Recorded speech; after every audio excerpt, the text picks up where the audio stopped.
Get it while it's hot. Topics. Yeah, I'll probably cut this out and maybe put some splashy title of saying the Emmys or whatever. Guys, it's Pod in the City, and this week was the Emmys. I mean, the one thing that I was happy about, The bear didn't win anything. Is that? I was actually genuinely happy too. I was so happy Jeremy Allen White didn't win for best. He wasn't even there. He wasn't even there, Joan. He what? He wasn't even there. That's why I liked it better. Just kidding. I didn't love certain things about it, but I don't like Jeremy Allen White. So I'm glad he didn't win. What? It goes along with that thing of like, I'm baffled at the response about him. And that's why I don't think I feel like that's the exact type of guy you would fall in love with. As would I, though. Like, because I feel like I could see you falling in love with him, not me. Because I don't like that dark brooding type. I don't like where you're like, you seem like I have to be like, hey, honey, why are you upset today? You want that. You want to go. No, I don't want that. Don't. So what do you want? What do you want? I want a man who's going to provide for me. Oh, okay. Okay. I mean, that's fair. And make me feel safe. Jeremy Allen White would not make me feel safe. What a great way we've already veered off here. But hey, okay, we're going to talk about the Emmys a little bit. We saw a movie, like we both saw a movie, so that'll be at the tail end. And I'm surprised come Oscar season, if it's not nominated, I'll be shocked. This is my 5th recording of the day. I was just thinking, why are we both so like relaxed right now? I'm like, because you've been recording since 9:30 in the morning. Tell me, were there any like shocks for you on the Emmys or what? I was shocked at how much I hated that Golden Girls song. It was really bad. I didn't watch the whole thing. They just sung the theme song, and it was Reba just should have done it herself. I don't know who the other two women are. I'm not a country person, but whoever they were, one of them like could not hit the high notes. Reba sang. Wait. Yeah, so she sang. Thank you. Like they sang. It was just very like. It's almost like you were okay. This is what it was like. It was Reba and the two women, and they were harmonizing to the Golden Girls in like 3-part harmony, and it was almost as if like. You put that into GarageBand and then just turned the two women's vocals way down. So there was a harmony, or turned them all down, actually, because it was just no energy. Reba was kind of selling it, but then they gave the one woman, and if you threw a party, invited everyone you knew. And then the other woman was like, you would see. And she was like, couldn't get the high notes. And then she'd point every time there was a high note. I'm like, I don't know if this is that high of a song, and it was just bad. So then the song ends. Thank you for being a friend. Audience is very confused as to what the fuck that just was, because they put the set of the whole set they're singing it on with the table and the phone and the kitchen. They brought that set out. Then that ends. Yeah. Wait. Okay. Then that ends. Audience is confused. I'm talking back. I'm ready. All right. Yes. Silence. And then Reba clumps across the stage in her boots. It just. And then the microphone is kind of coming up to meet her because now she has to present an award. So she gets there and it's like not really. She's like, if you there it is. And then it's like settled. And then she's like, all right, here we go. Here we go. Now we're gonna do an award now. It was just. First of all, I think that's a bad setup for the way to do something. I hate when in an award show or something like that, if they have someone performing or doing something else and then doing there wasn't even musical. She was walking either, so something that's just weird. I know people didn't have a problem with this as much, I guess, but I didn't love the gimmick of the oh no, I think no one liked the gimmick except me and Jody and my mom. I was like, this is the greatest thing to ever happen in television history. That was your take? Yeah, I thought it was like amazing. I wasn't even kidding. I was like, this is and my mom goes, they have to do that for the Oscars, Amanda. Next to the Oscars. Okay. Here's what I didn't love about it, mostly, is that it was tied to it was seemingly tied to like taking money charity. away from children. Yeah, like that's the part I knew that they would give the full amount. You did, but you're still making a joke about taking the money away from like people who really need it. That's I thought it was hilarious. Like, it just seems dystopian when you're watching like multimillionaires, possibly billionaires sitting in there gambling, wobbling over $100,000, and then the winners being like, "I'll just pay the money." Well, but then at the end, he said that he would give $250 if the Academy matched it. And then I think I didn't watch the whole thing. I drove home when the sun went down. And then I think he maybe, or somebody said he should have said, if anyone else out there wants to donate, $1,000, you all could. Yeah, that would have been a really good idea too. I heard he kind of flopped in general. I like Nate Bargatze. I think I might buy my mom and me tickets because my mom went and walked up to the TV, paused because a Nate Bargatze Comes to Calgary commercial came on right after like during a commercial segment. My mom paused it, rewound it because we have a real cable. She's the DVR.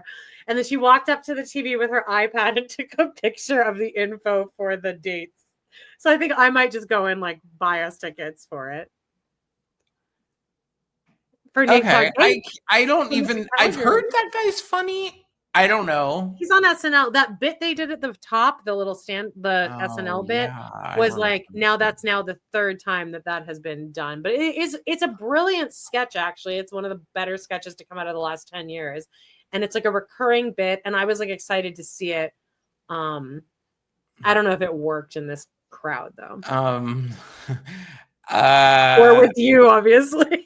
Minor slight shift of conversation. Did you see that Patti LaBelle and Shaka Khan and Stephanie Powers? It's not Stephanie Powers. That's someone else. That was from The Wiz. It's Stephanie Mills. That's from The Wiz, and that is who I was. Yes, from The Wiz. Stephanie Powers. Yeah, okay. Stephanie Powers is like I know that it was an actress. Yeah, with like reddish hair. And she was in an episode of Kathy Griffin, My Life on the D-List, because Maggie Griffin loves. Anyway, I feel like I know all of those names from listening to Lady Watch. They're doing this tour. They're doing a tour of shows, those three women, and they've been doing interviews, and they are really spilling tea. They're talking about their plastic surgery. They're talking about how all this stuff. It's so I saw where he's like, has anybody sung with Barbra Streisand? And the two are like, we haven't. And Patti LaBelle's like, I have. And they're like, really? You did? And she's like, I'm lying.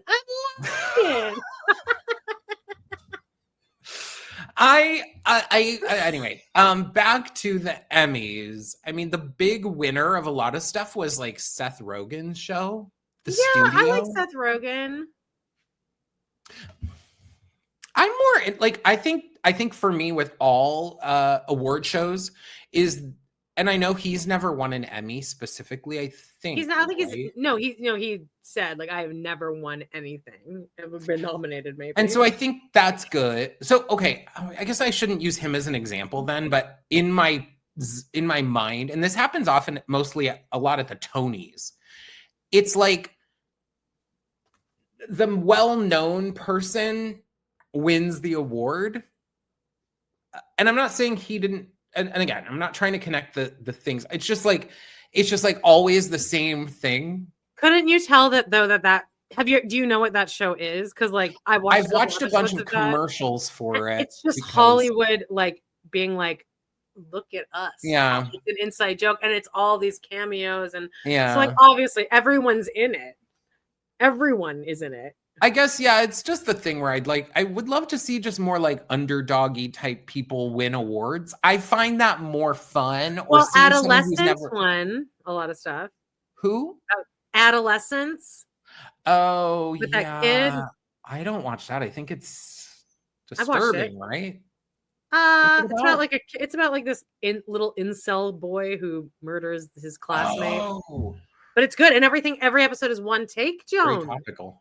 Really? Yeah, that's why it's like amazing. They like travel. The first episode has him getting arrested, and they like get in a cop car and they drive all around like the neighborhood, and like it's all in one take.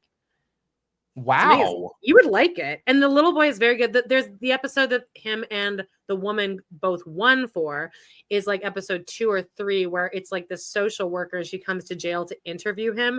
And like, he's like, I don't know why I did it. And then like halfway through the episode, he like switches and he's like, look at you sitting over there. And it's like very like, it's like a really good actor. He's like mentally messed up. Yeah. It's about incel culture. Okay, so you pulled up a list of some of the other winners. Oh, yeah, I guess. Yeah, here we go. I'll talk through them and we can kind of see what we. What about a lot of stuff? What about like the main shows? Like, what was the comedy? Severance. Oh no, Severance didn't win. Oh no, Tremel Tillman won for Severance, and he's the first Black actor to win a supporting Emmy. That's like.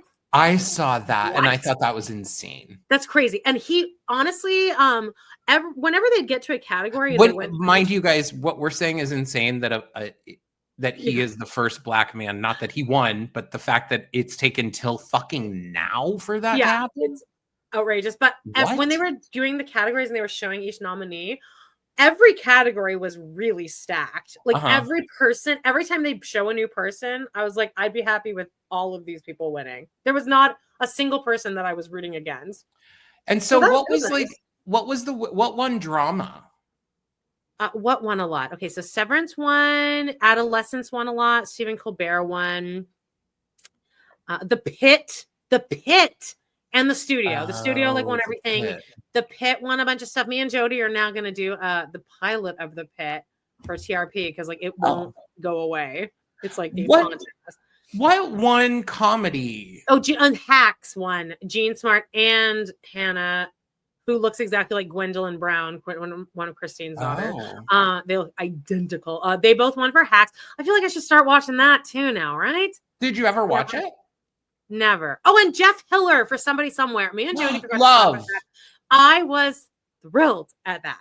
That's actually amazing. I saw him in Bloody Bloody Andrew Jackson off Broadway. My friend was like today for that. Yeah. And I loved it. It doesn't work in it because then it moved to Broadway and didn't do very well. But in that setting, it was at the Public, I think. It was like he was so funny.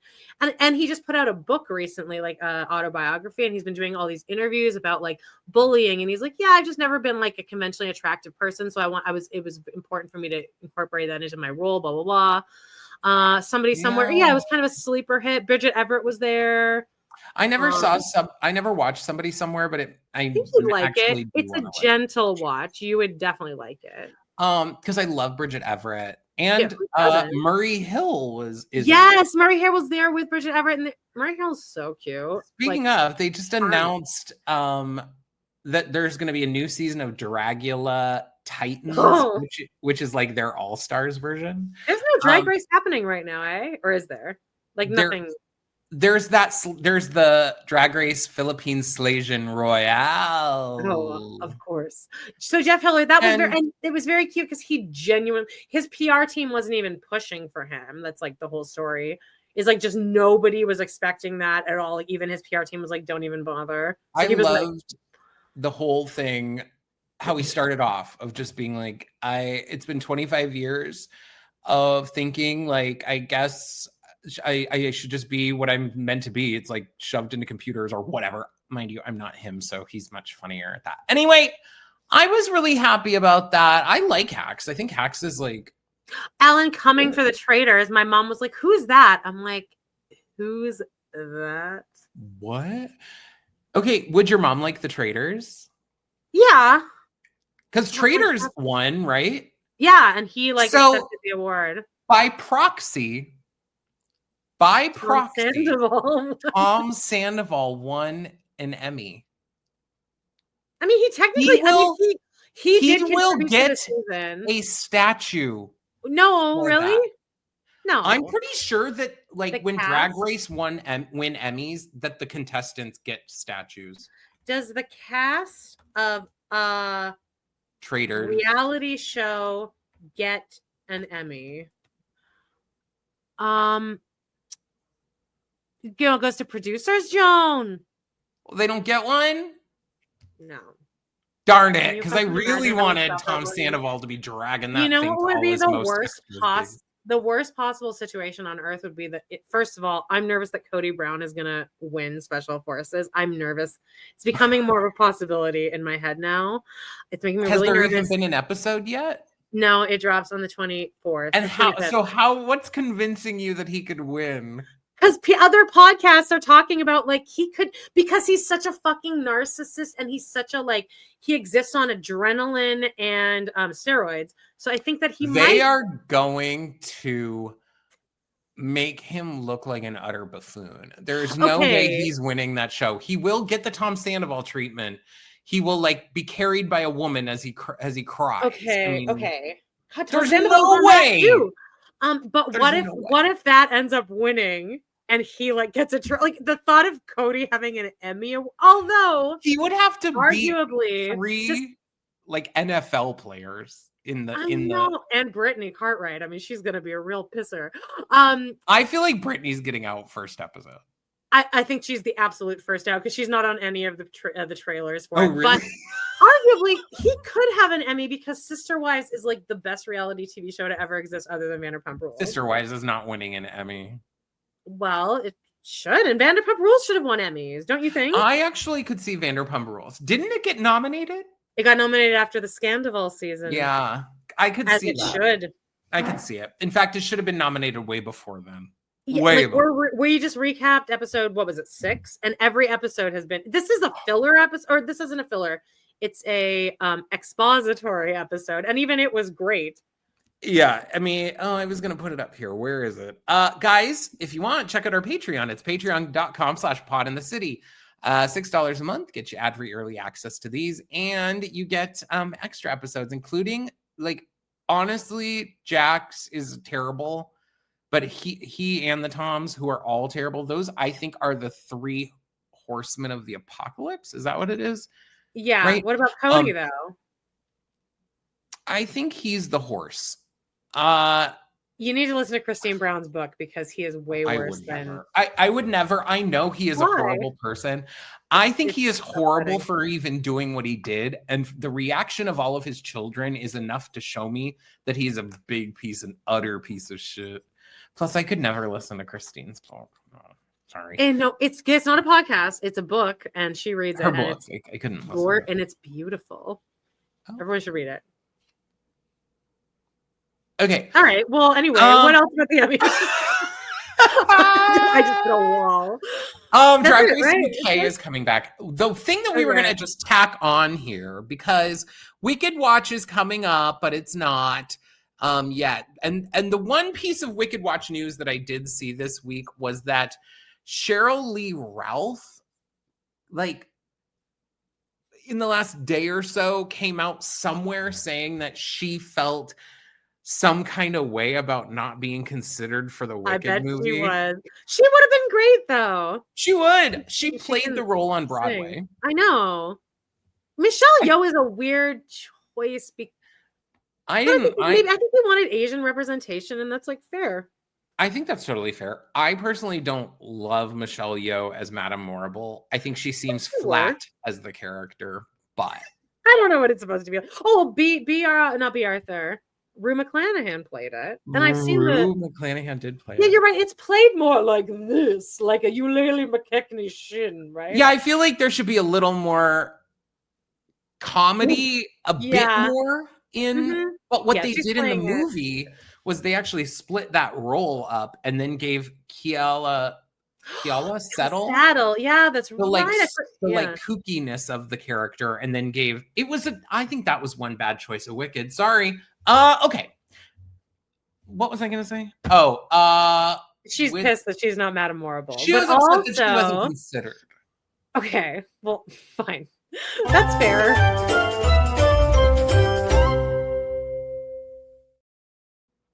Did you guys know that the Toxic Avenger got a reboot, I guess, this year with Peter Dinklage? It's not this year. It was 2 years ago. And it's now just getting a theatrical release. Yeah, something happened. Oh, okay. I saw this. The whole picture at front center where you like to sit. Mm-hmm. Pre-bought our ticket. We upgraded to the Landmark Cinemas Extra. We're paying every month now. Only people in the Oh. theater. Only fucking people in the theater. We fucking spread Love out. We had that. mocktails, we had popcorn, we had Love that. sodies, free refills on the soda. I hobbled out, got some. I turned to Justine halfway through and I'm like, and I'm not hyperbolic. This is the weirdest movie I've ever fucking seen in my life.